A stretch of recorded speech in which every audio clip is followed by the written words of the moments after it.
नमस्कार, मैं हूं आपके साथ ईशा नेगी और आप देख रहे हैं न्यूज नेशन।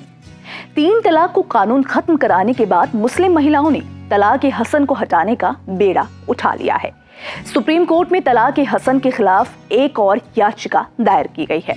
इसके बाद तलाक ए हसन का मुद्दा सुर्खियों में बना हुआ है। मुस्लिम महिलाओं के लिए 3 तलाक की तरह तलाक ए हसन भी भेदभाव करने वाला बताया जा रहा है। शादीशुदा मुस्लिम मर्दों को मिले विशेष मजहबी अधिकार को याचिका दायर करने वाली महिला ने एक तरफा बताया है। मुस्लिम समुदाय में मजहबी तौर पर प्रचलित प्रथा तलाक ए हसन में शादीशुदा मर्द 3 महीने में 3 बार एक निश्चित अवधि तक तलाक बोलकर अपनी शादी तोड़ सकते हैं। इस तलाक का प्रारूप भी 3 तलाक की तरह ही एक तरफा है। इस एक तरफा और अतिरिक्त न्यायिक तलाक के बाकी सभी रूपों की प्रथा को असंवैधानिक घोषित करने के लिए सुप्रीम कोर्ट ने एक और याचिका दायर की है। आइए जानते हैं कि तलाक ए हसन क्या होता है और इसका विरोध क्यों किया जा रहा है। तलाक ए हसन भी 3 तलाक की तरह ही मुस्लिम समुदाय की जुड़ी तलाक की एक प्रक्रिया है। इसमें शौहर अपनी बीवी को 3 महीने में एक कर 3 बार तलाक बोलता है और उसके बाद औपचारिक तौर पर तलाक मान लिया जाता है। शौहर 1 महीने में 1 बार तलाक बोलता है, फिर दूसरे महीने में दूसरी बार तलाक बोलता है, इसके बाद तीसरे महीने में तीसरी बार यानी फाइनल तलाक बोलता है। तलाक बोले जाने वाले इन 3 महीनों के दौरान निकाह तो लागू रहती है। अगर इन तीनों महीनों के दौरान मियाँ बीवी में सुलह हो जाती है तो तलाक नहीं होता, यानी शादी नहीं टूटती। वही दोनों में सुलह नहीं होने की सूरत में अगर शौहर 3 महीने में 3 बार तलाक बोल देता है तो औपचारिक तौर पर तलाक होना मान लिया जाता है। जानकारी के मुताबिक तलाक ए हसन का तब प्रयोग किया जाना चाहिए जब बीवी को मासिक धर्म नहीं हो रहा हो। वही तीनों तलाक के ऐलान में प्रत्येक के बीच 1 महीने का अंतराल होना चाहिए। इस तरह से दोनों के बीच परहेज की अवधि इन 3 लगातार तलाक के बीच के समय सीमा होनी चाहिए। संयम या इद्दत 90 दिनों यानी कि 3 मासिक चक्र या 3 चंद्र महीनों के लिए निर्धारित होता है। इस संयम की अवधि के दौरान अगर शौहर या बीवी अंतर्गत संबंधों में सहवास करना या साथ रहना शुरू कर देते हैं तो तलाक को रद्द कर दिया जाता है। इस प्रकार के तलाक को स्थापित करने का मजहबी मकसद तत्कालिक तलाक की बुराई को रोकना था। हालांकि लगातार इसके साइड इफेक्ट्स भी सामने आ रहे हैं।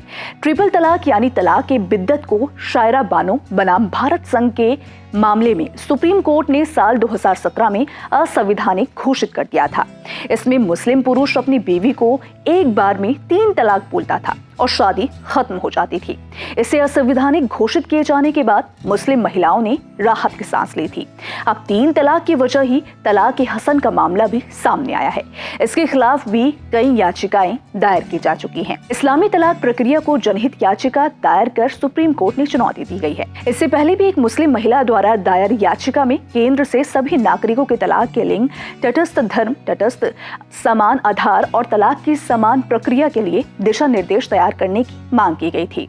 अधिवक्ता आशुतोष दुबे द्वारा दायर याचिका में तलाक ए हसन और एक तरफा अतिरिक्त न्यायिक तलाक के अन्य सभी रूपों की प्रथा को मनमाना, तर्कहीन और अनुच्छेद 14-15 का उल्लंघन करने के लिए शून्य और असंवैधानिक घोषित करने के लिए निर्देश जारी करने की मांग की गई है। याचिकाकर्ता बेनजीर हीना ने तलाक के इस्लामी रूप तलाक ए हसन को असंवैधानिक घोषित करने के लिए advocate on record Ashwini Kumar Dubey के माध्यम से एक याचिका दायर की। उनका कहना है कि तलाक ए हसन संविधान के अनुच्छेद 14, 15, 21 और 25 का उल्लंघन करता है। हिना ने कोर्ट से गुहार लगाई है कि मुस्लिम पर्सनल लॉ यानी कि शरीयत आवेदन अधिनियम 1937 की धारा 2 जो मुसलमानों को एक तरफा तलाक का अभ्यास करने की अनुमति देती है उसे खत्म कर देना चाहिए। मामले को लेकर पहले भी सुप्रीम कोर्ट में याचिका दायर की गई थी। जस्टिस एएस बोपन्ना और विक्रम नाथ की सुप्रीम कोर्ट के अवकाश पीठ ने तलाक ए हसन मामले पर याचिकाकर्ता बेनजीर हीना द्वारा प्रस्तावित प्रस्तावों पर ध्यान दिया था। इसमें महिलाओं के मौलिक और संवैधानिक अधिकारों के खिलाफ असंवैधानिक और प्रतिगामी के रूप में प्रथा को खत्म करने की मांग की गई थी।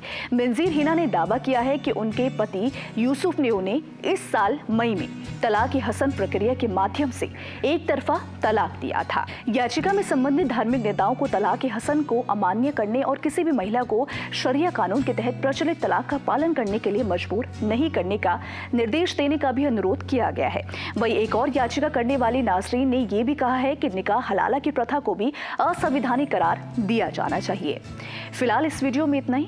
अगर आपको वीडियो पसंद आया हो तो वीडियो को लाइक, शेयर करना और साथ ही हमारे चैनल न्यूज़ नेशन को सब्सक्राइब करना मत भूलिएगा।